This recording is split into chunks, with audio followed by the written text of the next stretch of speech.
है, समझते हुए ऐसे ही समझना, तभी समझ में आएगा। ठीक है। और जानते हैं कि जहां दो बर्तने होंगे वहां आवाज तो होगी, मतलब समझ रहे हैं, जहां लोग होंगे वहां लड़ाइयां तो होंगी। तो राहुल और अखिलेश की पत्नी के बीच में हो गई क्या? लड़ाई। और लड़ाई कैसे कैसे हुई? तो लड़ाई मौखिक भी हो सकती है, सांकेतिक भी हो सकती है और शारीरिक भी हो सकती है। मौखिक कैसे होती है? जैसे महिलाओं के बीच में लड़ाई आप घर में देखते हैं, ठीक है, शुरुआत इतनी से होती है और अंत, ठीक है ना, अनंत तक पहुंच जाती है जिसकी कोई सीमा नहीं है। ठीक है, पता नहीं क्या क्या हो जाता है। तो ये हो गया मौखिक। ठीक है, लेकिन ये मौखिक हमेशा नहीं होता है, कभी कभी ये सांकेतिक भी होती है। सांकेतिक कैसे? आंखों से, है ना, आंखों से हड़का देना, घूर देना, देख देना। देखो वो भी स्पीच का एक तरीका है। जैसे मान लीजिए आप ही में से कोई गलती कर रहा है और मैंने ऐसे घूर दिया, तो इसका मतलब समझ लो कि गड़बड़ है आज। आप ही में से कोई मान, ठीक है ना। तो ये हो गया आपका आर्टिकल 19 का पहला पार्ट। आपने क्या किया? अभिव्यक्त किया ना, अपना बोला ही तो, वो सांकेतिक। और तीसरा है शारीरिक, गलती से पता चला कोई कुछ किया, लगा दिए 2 थप्पड़, तो ये हो गया। तो ये दोनों की पत्नियों के बीच में जो है वो ये तीनों प्रकार से चल रहा था। ठीक है ना। तो ये हो गया आपका आर्टिकल 19 का पहला। जब बीच में पत्नियों के बीच में हो रहे हैं तो इन दोनों की माता जी, मतलब समझो दोनों सगे भाई हैं तो सिंगल, एक ही माँ है या एक ही पिता है। ठीक है। अब माता जी या पिताजी ने जो है वो सीधे क्या किया, वो दोनों की पत्नियों को हड़काया कि देखो भैया ठीक है, सब कुछ ठीक है, लेकिन तुम्हारे बोलने और बतियाने से हमारे परिवार की एकता, अखंडता और संप्रभुता टूट रही है। बात समझ में आई? यानी कि फ्रीडम ऑफ स्पीच वहीं तक होगा जहां तक देश की एकता, अखंडता और संप्रभुता जो है वो ना टूटे। आप कहेंगे कि परिवार की संप्रभुता, ऐसे करो ऐसे करो ऐसे करो, यानी कि इंटरफेयर। बात समझ रहे हो? तो ये हो गया क्या? देश की अखंडता का टूट। अब भाई जब कोई संप्रभु और बनेगा, कोई नियम कानून और चलाएगा, उसके हिसाब से हमको चलना पड़ेगा। तो एकता और अखंडता रहेगा? नहीं रहेगा। दोनों भाई के बीच में लड़ाई हो जाएगी, पत्नी से लड़ाई शुरू और पति तक पहुंच गई। अब पता चला कि दोनों भाई शुरू हो गए लाठी डंडा लेके, मारकाट। 112 को कॉल करना पड़ा, वाला नौबत आ गया। एकता खत्म हुआ। और उसके बाद बाबूजी या माताजी को मजबूरी में क्या करना होगा? घर में दीवार खड़ा करना होगा। तो अखंडता भी खत्म हो गया ना। अखंड की हम बात कर रहे थे कि खंडित नहीं हो सकता, हो गया खंडित। तो वाक और अभिव्यक्ति की स्वतंत्रता वहीं तक लगेगी जहां देश की एकता और अखंडता और संप्रभुता नुकसान ना। लेकिन अब नहीं मान रहे हो, नहीं मान रहे हो तो क्या किया जाएगा? दोनों की माताजी और पिताजी क्या करेंगे? वो भी अपना अभिव्यक्ति की आजादी तीनों प्रकार से देंगे। या तो गरिया के देंगे, यही करेंगे, गरियाएंगे, या तो मार के देंगे, या तो घूर घूर के देंगे। अच्छा, दूसरा क्या है? एक तो और तरीका ये हो गया। और इसके अलावा तरीका क्या है? इसके अलावा तरीका है कि अपनी अभिव्यक्ति की आजादी आप कपड़ों के माध्यम से, जैसा देखते हो कभी कोई नेता होता आता है, उनका विरोध करना हो तो काले झंडे दिखा दिए जाते हैं। तो काला झंडा की अभिव्यक्ति, उसको कहते हैं लिखित। अब पता चला कि अखिलेश या राहुल में से किसी की पत्नी लिख दी एक दूसरे के बारे में, ये चोर है, तो बोले कि तुम चोर हो। दीवार जो है बोल पड़ेंगे, है ना, दीवालें जो है वो बोल पड़ रही हैं। अब ये नहीं कि बर्जर सीमेंट का हम ऐड कर रहे हैं। ठीक है, अब दोनों दीवालों पे क्या चल रहा है? वार्तालाप चल रहा है। ठीक है, तो दीवालें क्या कर रही हैं? बोल रही हैं। ठीक है, तो ये भी चीज है। तो ये पहला था।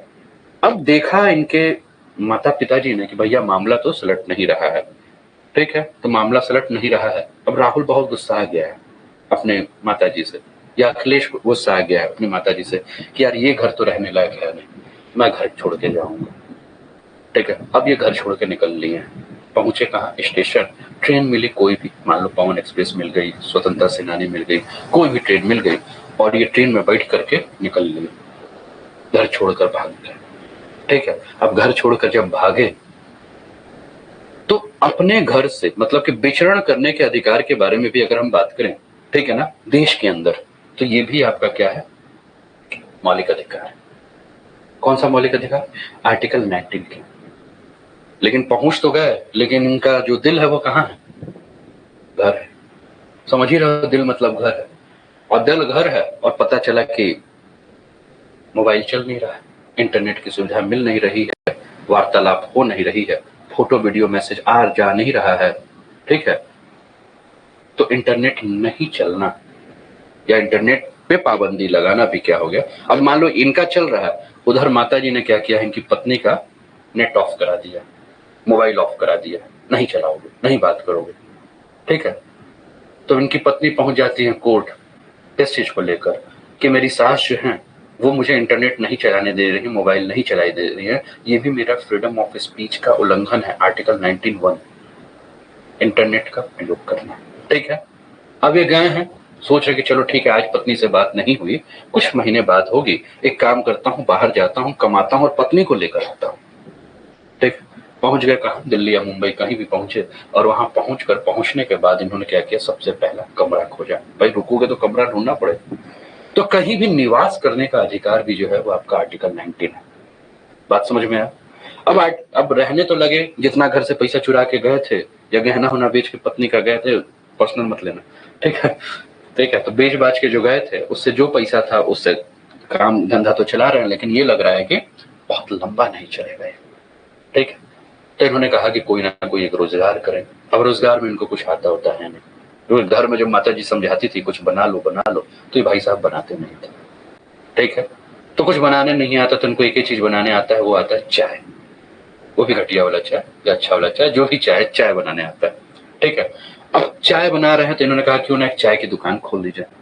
ठीक है। तो अपनी क्षमता के अनुसार जो इनको काम करने आता है उस अनुसार इन्होंने जो भी रोजगार खोला, वो रोजगार क्या हो गया इनके लिए, मतलब उससे अपना तो रोजगार, नए रोजगार खोलने का अधिकार या कोई भी रोजगार करने का अधिकार, काम धंधा करने का अधिकार भी क्या हो गया आपका, आर्टिकल 19 हो गया। बातें समझ में आ रही हैं?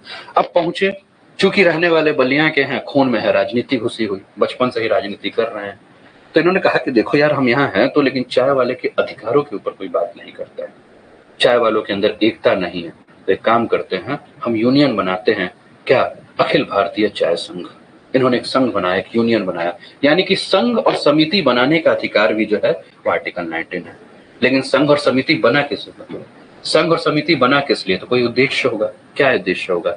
सरकार से अपनी बात या प्रशासन से अपनी बातों को मनवाना, और मनवाने के लिए आपको क्या करना होगा भाई, रैली उली करना होगा, कहीं बैठक उठक करना होगा, है ना।